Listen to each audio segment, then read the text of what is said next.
And now, for a moment of clarity. Michael, I think the essence of this sort of debate, if you will, that's happening largely inside the Democratic Party is how aggressive should Democrats be in both focusing on Trump and trying to stop him and putting up guardrails to the extent that they can as the party in the minority in all three branches of government. And, you know, it bears mentioning that tonight we finally the election is finally over. We know what the House majority is. Republicans hold the House by 5 seats, but with Matt Gaetz, Elise Stefanik, and Michael Waltz leaving their seats, it's really a 2-seat majority, which means one Republican, one rogue Republican could sink their chances at doing Trump's bidding. Right.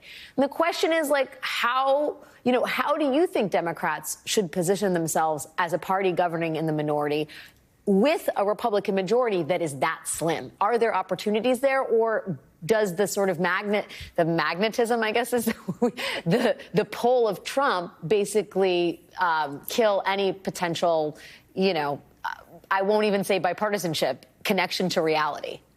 Well, there's no bipartisanship here. Let's just take that off the table. Can we just stop that BS conversation? Because it doesn't exist.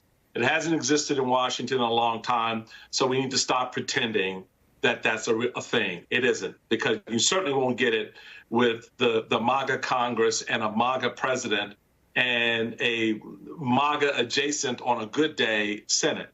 The reality of it is, if Democrats couldn't articulate the success on the infrastructure bill, the success on the inflation bill, the success on the CHIP Act, and I listened to Michelle, and I'm like, okay, good luck explaining this to the American people.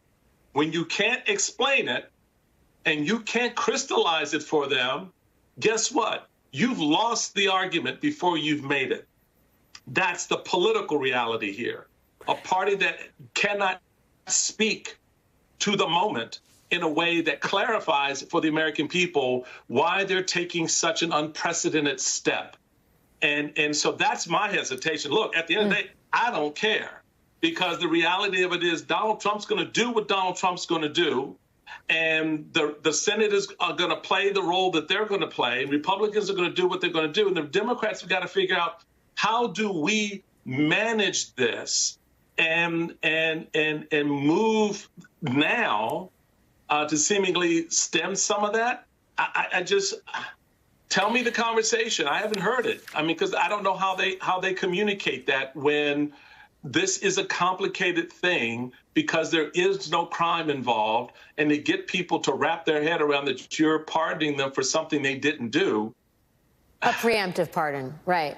Preemptive pardon, yeah. Catch Michael Steele on The Weekend, Saturdays and Sundays, 8 a.m. to 10 a.m. on MSNBC.